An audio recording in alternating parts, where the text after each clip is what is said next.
Yeah, so this is my sixth video. It's the end of my sixth week on remote year. So that means I'm halfway through my second month in Santiago, Chile.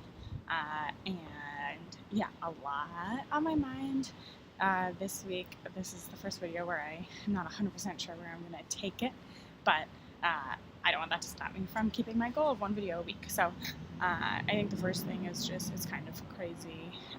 Like time is kind of crazy. This is a really good example of it's been 6 weeks and it both simultaneously feels like I've been doing this forever and like this is my life now and also like I can't believe it's only been 6 weeks and I feel like I'm about to move on to my third country and things are just like flying by so quickly. So that's not unique. We all always talk about how weird time is, but definitely feeling that here, and I think that'll be a consistent theme through the rest of the year.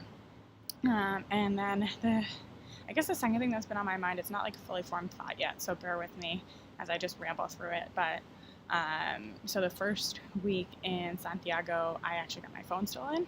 I don't think I talked about this on the last video, and I was basically walking on the sidewalk back from the co-working space to my apartment, and I had my phone out. They told us not really to take our phone out too much, but I actually hadn't been. I had been listening to them. Yeah, but of course, like I took it out once. I forgot. I was like checking directions or something. I thought I was being aware of my surroundings, but literally, like I had it out, and like less than a minute, I had it out. Someone biked by on their bike and stole it out of my hands, never stopped and just kept going. And by the time I realized what had happened, he was already gone. I like had screamed and people around on the sidewalks were all looking, but no one did anything and he was gone and my phone was gone.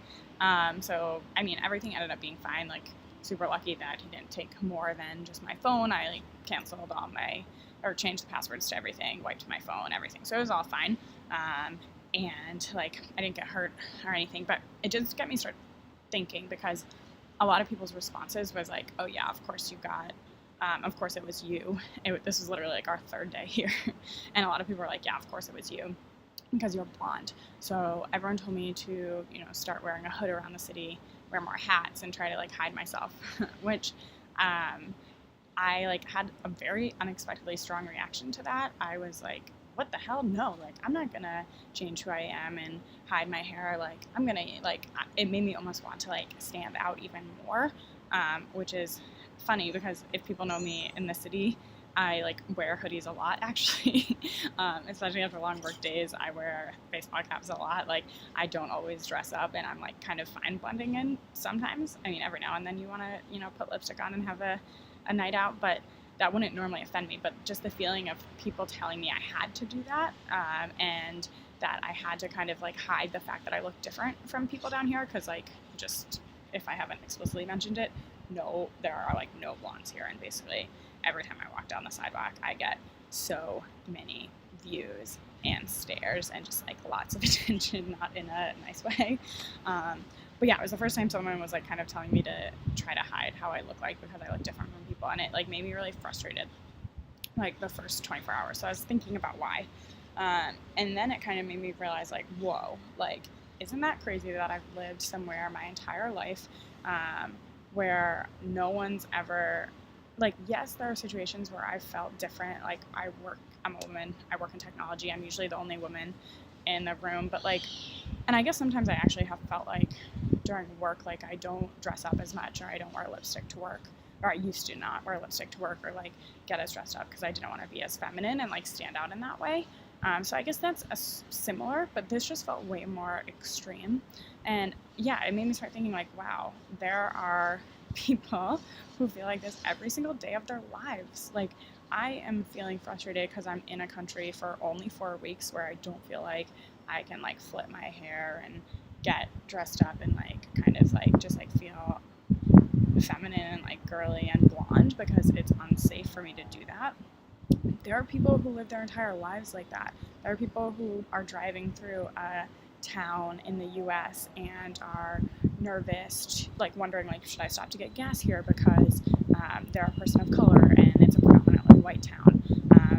People who literally never feel safe walking around their neighborhood because of, for whatever reason, reason, whether because they look different, their neighborhood just isn't that safe, a combination of the two. There are women in countries who have to hide their hair, their skin, like forever, and they don't even get a choice like me of whether they, like, oh, I lose my iPhone, like, they will lose something much more precious to them than that.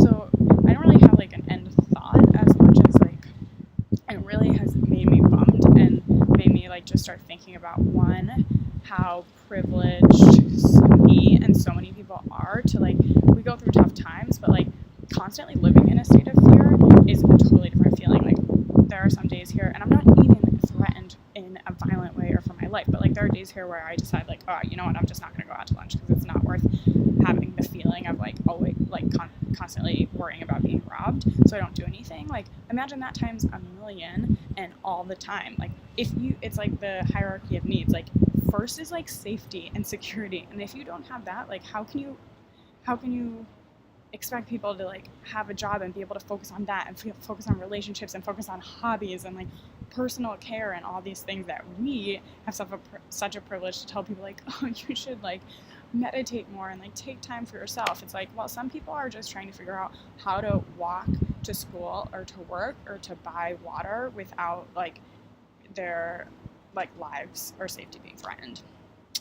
So I don't know what I'm going to do with that information. I want to think about it more. I want to talk to more people about it who have, deeper experiences in it than me, but it's just something that like didn't impact me in the moment as much as like 3, 4, 5 days later.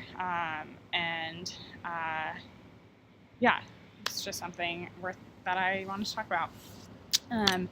So sorry that wasn't the most uplifting topic I've had yet, but I think it's worth talking about. I'm super curious what y'all think and what others think about this topic, if you've thought about it before, and maybe even like what you've done as someone who is typically doesn't have to think about these things to like try to, help people belong in the world more so they don't always have to feel like this. Like, I don't know if it's clear what can be done, but I'm sure there are daily little things we can do in our lives. So yeah, this is a discussion I think is worth having. Curious what you think. And I am moving into the end of the moving into week 3 in Santiago, and excited to see what I'm thinking about next.